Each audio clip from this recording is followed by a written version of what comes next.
most of mentoring in today's world is really about listening and letting people verbally process with a trusted leader what's happening in their mind, what are they thinking about, what are they feeling, what are they scared about, and then giving great opportunity to apply biblical truths to their situation. So in the information age, kids have information. They don't have great interpretation or application, and that's really what a mentoring in today's world means.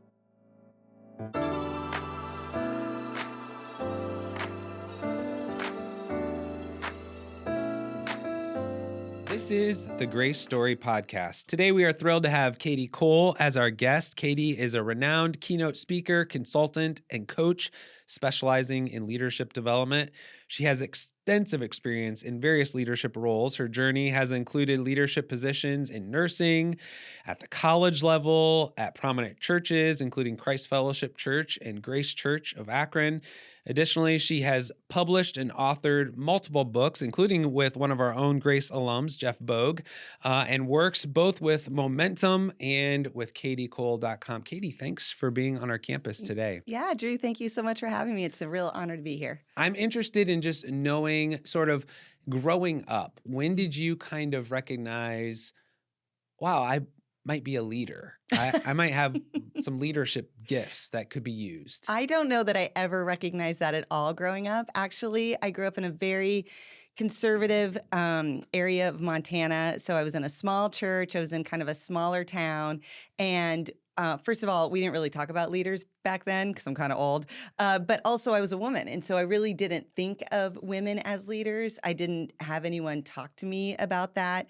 I look back now and I see myself that I did leadership always, but I didn't really have people talking to me about that. It probably wasn't until my 30s when I thought, I keep leading things. I wonder if I do leadership. Like maybe this is my thing.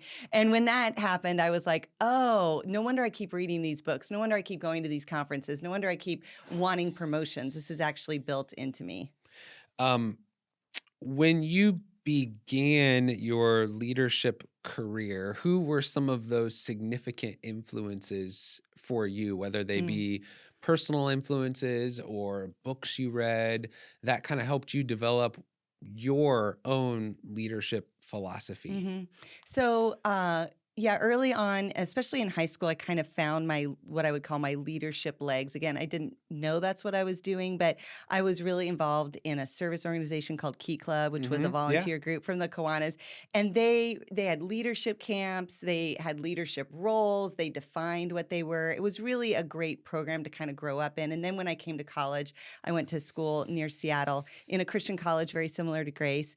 And I joined Res Life. I was in student government. It just, the environment with formalized roles and clear expectations, and I knew how to win at that.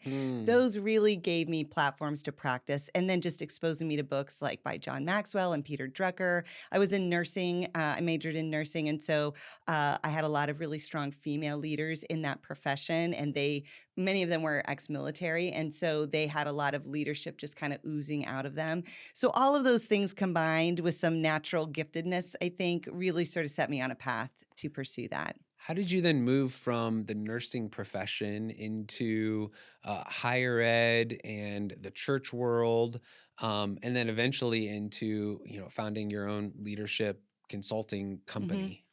So again, when I grew up, I really thought my big goals would be to be a wife and a mom, which I've been both of those. And so I'm glad to do that. I didn't really have any sort of career aspirations. I didn't really imagine myself working for 45 years. I thought I would just sort of like have a job till I got married. I went to college kind of looking for a husband. I didn't know that's what I was doing, but I had all of these sort of preconceived notions, and it never dawned on me that I should be thinking about building something. And so I just sort of always went forward into the next open door. So when I graduated college and I was no longer engaged to be married, I just took the nursing job that was in front of me. And then as I was pursuing my nursing career and I was volunteering at my church, someone at my church worked at the university where I was, and she said, "We're looking for a nurse on campus. Would you be interested?" And I thought, that sounds like a more fun job than what I'm doing now. So I went to that. Then at the university, they offered free degrees, if you worked there. So I got a master's degree, and then a promotion opened up and they asked if I wanted it. I said yes.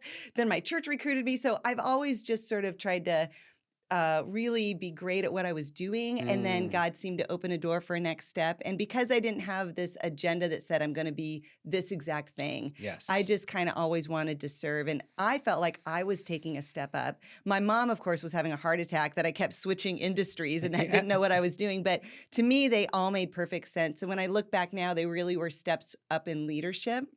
And so being able to do that, I think, is really just my norm of trying to max out where I'm at. And then as God opens a new door or it's a new stretch step for me, that's always a really attractive opportunity for me. We've been talking about this with our students that most likely some of the jobs they'll have don't even exist right now. Hmm. The average is 5 to 7 different career fields, much less jobs. And so being faithful at what you're doing Hmm. and being faithful today at what the Lord has given you um, is is a sure way towards success no Hmm. matter what field you're in. And so your life is certainly an example of that.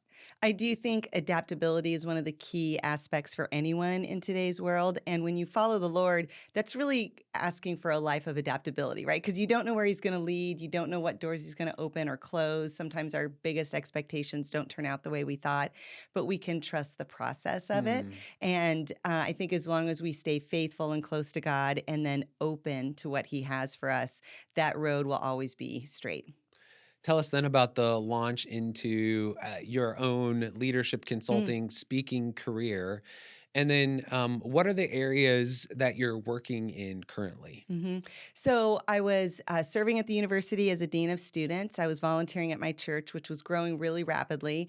And they asked if I would come on staff and kind of help sort of organize things. And I was trying to have a baby, and I thought this will be a perfect way I can kind of get out of my big dean job, which was a little overwhelming, and be a stay-at-home mom and work part-time at the church. And uh, I ended up serving for 20 years. My husband had a really terrible accident when I was pregnant with our son. Mm. And so I had to stay working. He wasn't able to go back to work. So that's where my life took a really big turn from what I thought it would be.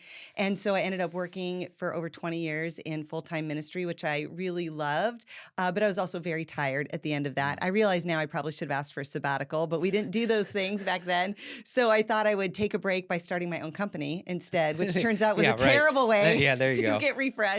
But I knew that I had worked in, I'd had this really eclectic background, and I had churches calling me, asking me for help around multi-site churches or campus launching or church planting or leadership development. And so I started partnering with some organizations and doing some consulting with churches, and then eventually just started my own business doing that. And since then, it's been an incredible experience. Mm. It's been very open. I don't know that I have I don't have a big agenda for myself. I am just trying to be faithful to the things God brings to me. So one of them is partnering with Momentum, and the same organization that runs Momentum Youth Conference. And I've been working with them the last few years. We've rolled out a couple really great programs, including Momentum Marketplace, which is helping high schoolers and young adults sort of find mentors to launch their careers. And then I also wrote a book around developing female leaders in church spaces, because one of the big challenges for churches in reaching their mission is not enough leaders. Mm. And a lot of times we inadvertently don't access all the leadership gifts for women in our churches and in our leadership opportunities.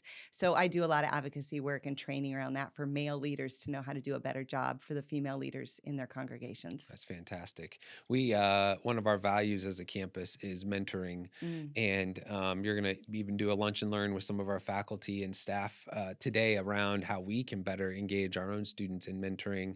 Just give us a couple of quick pointers, a little preview of what you intend to share, and would equip even our audience about mentoring. Sure. I think one of the biggest things to keep in mind is that this next generation, young leaders coming up, are longing for mentors more than ever. And so part of that is because our communities don't operate the same as they did 30 or 40 years ago. Families don't operate the same. Churches don't operate the same. And so most young adults are sort of launching into their career without a lot of strong, godly adults in their Hmm. life who care enough to have conversations or learn about what's going through their minds. And so many of them spend times in digital relationships, which are very one-sided, where they hear a lot of information from YouTube or from influencers, which is wonderful. I think that's a wonderful way to learn, but they don't have a lot of places to talk about what they're actually feeling and experiencing themselves. And so most of mentoring in today's world is really about listening and letting people verbally process with a trusted leader what's happening in their mind, what are they thinking about, what are they feeling, what are they scared about, and then giving great opportunity to apply biblical truths to their situation. So in the information age, kids have information. They don't have great interpretation or application, and that's really what a mentoring in today's world means. Wow, that's gold in a few short seconds there. Thank you. I appreciate that. If people want to learn more about momentum, or they want to learn more about you and the work you're doing and connect with you, what are some of the best ways to do that? Sure. The easiest way to find all the stuff I'm a part of is to go to my website, Kadi Cole, spelled KADICOLE.com, or you can go to Build Momentum or MomentumMarketplace.org and learn about our mentoring program. We appreciate you're going to be on our campus doing a lunch and learn. You're going to meet with our senior team to talk through some various things. And we obviously have a close relationship with Momentum that goes back, really since the beginning of even Grace Seminary and Momentum itself. And so thank you for being a part of that and the ways that you partner with our campus, with Grace Akron, with all that we're doing in order to equip the next generation to make a difference for Christ through the church and through the marketplace. Well, thank you so much. I love what you guys are doing in the kingdom. I'm cheering you on also. Thank you all for listening today as well to the Grace Story podcast. Thanks to the marketing team for their work in producing this. Please go check out Kadi Cole's website as well as Momentum and find all the resources available there for you. Do us a favor, like, comment, share this with others who might be inspired as well. As always, you can send us an email at podcast@grace.edu. Until next time, live your best Grace story today.